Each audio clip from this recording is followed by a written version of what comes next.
Tony Dottino here, founder of USA Memory Championship and the president of Dottino Consulting Group, doing my Friday Live with Tony. And what a week it has been. The days go by faster than it feels like I'm waking up and going to bed is about all I do. And somewhere there's some things that I get done in the middle. But I just wanted to give feedback to our call on Wednesday and tell you what our long-term memory events are going to be on October 1st. So first of all, we had our mental athletes Zoom in with Karen Pinson, who has just continues to do an amazing amount of work. But we had our 13 finalists Zooming in to learn about what the agenda for the day will be and raise and ask any of their questions. Go through what the long-term memory events were going to be so they understood what their requirements were going to be as that data was given to them last evening. And it was a really exciting, positive Zoom call. The questions that came back were really terrific, and we are off and running. So our 13 finalists are now in prep mode, and they can start to practice the long-term memory events, which will be the following. WWE champions and their buzz names and the dates they retired and their nicknames and full names, etc. WWE Worldwide Wrestling Federation uh, champions and who has been in the WWE for the last 30 or 40 years. So fun. It's a fun event. If you're a wrestling fan, this is great. This is for you. You'll probably recognize I'm Bruno Sammartino, Killer Kowalski, by my goodness, Roddy Piper. I mean, it was fun stuff. We're trying to make this year's long-term memory event a little bit shorter. When we first did long-term memory, we had the periodic tables in that, and that just drove people crazy, though it's something you probably learned when you're in high school at one point. But we had those in there, and the questions were tough. But it was about over 3,000 data bits of information, and it does consume a lot of time with the mental athletes. So then last year we cut the data bits down from 3,500 to about 2,500. And that still is consuming a lot of their time in prepping and then looking good when we get to the event. We want them to look good. We want people to see what these mental athletes are able to do given an appropriate amount of time in moving information from short-term memory to long-term. So this year, we cut the data bits down to a little less than 2,000 so that they do not have to dedicate the next 30 days of their life to training for the long-term memory event. So WWE, we went and looked at all of the records of the Challenger space flights that have been off to the orbit from NASA. So the NASA station here in Cape Kennedy, Florida, has got all kinds of data, all kinds of information about space flights and the name and the commander and the subpilot and how many missions and how many orbits they made. So we thought that'd be a bit of a science exhibit for them to see what's going on, especially with all of the news coming out on the Artemis 1 that's going off to the moon, and then the Artemis 2 and 3 that are going back to the moon with manned people and eventually using that to get us from the moon to Mars. And so it's an exciting amount of data that we put together, interesting data points that Karen Pinson has worked so hard to do that basically listed off about 1,000 pieces of information about the NASA space program and the different launches and rockets. Now, she could have went to 300. I mean, launches and when and dates and where they went. I mean, amazing amount of information we had, and so we culled it down to one specific space program and the flights and the dates and things of that sort.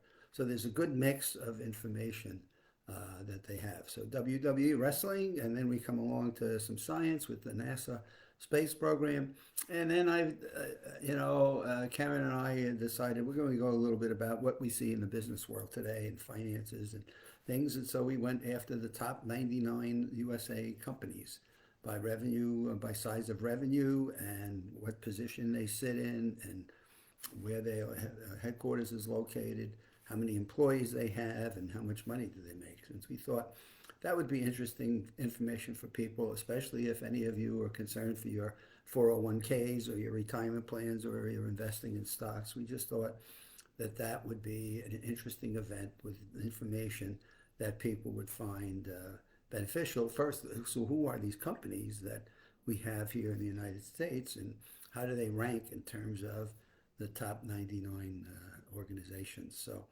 that was the third category that we've given them. Now, they have 30 days to prepare for that. And now Karen gets to the next level of work, which is, okay, what are the questions we're going to be asking them?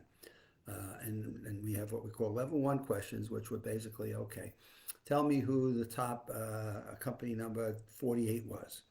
And you tell them the name of that, and that's the end of the data bit for category one. Category two may be, tell us what year,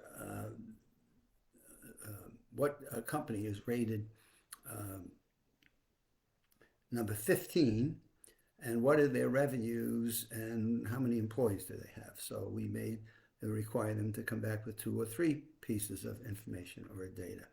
And then level 3 may be, all right, tell us how many employees Walmart's, Apple, and IBM have in total. And so now they have to pick up, okay, the 3 companies, what are the 3 digits in terms of how many they have? I have all 3. I have to now do a little bit of addition, and off we go. So the questions get a little bit more difficult as we go through the rounds. And of course, that's an event where we want to have people miss several times, and they're out of the long-term memory event. So again, we're doing this piece by piece, trying to make it interesting for home spectators. It'll be done on YouTube, October 1st, 12 o'clock, USA Memory Championship website. Go to YouTube, USA Memory Championship, and you'll be able to watch it streaming live. And we want people at home to enjoy it as much as the mental athletes in the competition are competing for who's got the best memory in the United States. The space program, if you're a space person and you're watching the Artemis programs and the SpaceX shots, the Musk, Elon Musk firings, people we're going to send to the moon, people we're putting into the space station, I think you'll find the space event, the data from NASA, extremely interesting. And of course, if you're a wrestling fan and you have any favorite wrestler in your life at one point or another, it'd be interesting to recall some of the names and the data and information that we have accumulated on some of our wrestlers. Now, some of the questions that came back, and obviously, what time do we need to get there? That's a simple one in terms of what time should they arrive so that they can get familiar with the surroundings and feel comfortable. Will we have food? So food's important. We got to make sure we have food. So we will this year, because of the location we're in, we will be bringing in food for all of our mental athletes and some fruit, a little bit of that energy they can get from a piece of fruit, and some drinks, obviously. Most preferably, they like to drink water. So what time do I get there? Now, here was an interesting one. For the deck of cards, are we going to go top down or bottom up? And that's always been an interesting question that people ask because there seems to be a different strategy, which I don't understand well enough to explain it. But do I start memorization from the top of the card deck down, or do I start from the bottom going up?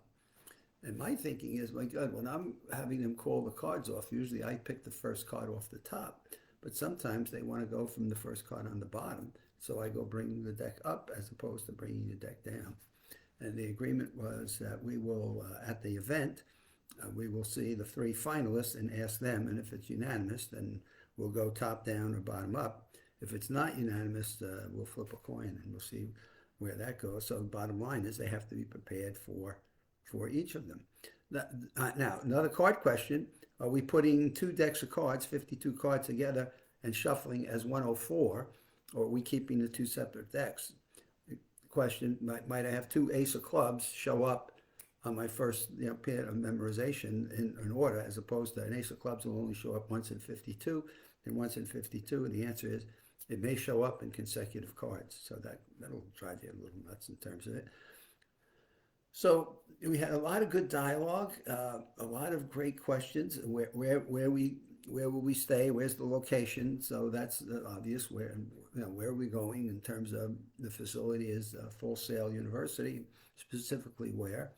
And so, and what are some of the rules that play for each game? And so, Karen, again, works her tail off on this stuff. Just does an amazing job of getting information to people so that they come to compete without a lot of anxiety and worry on their minds.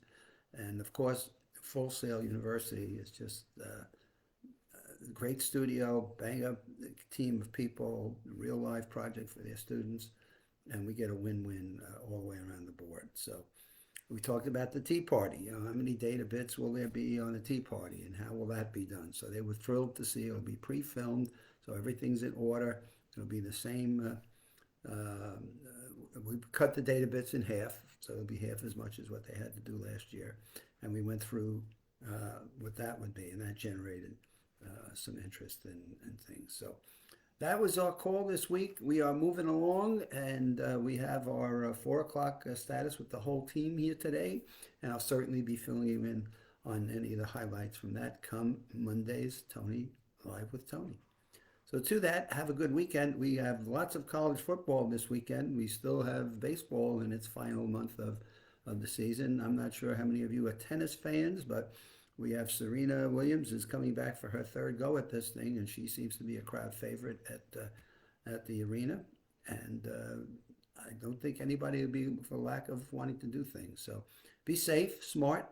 Still keep practicing good safety protocols. And still here I'm in New York, and I'll tell you, when you go into these hospitals here, very, very critical protocols and your vaccine cards and things of that sort up here in the New York area on COVID.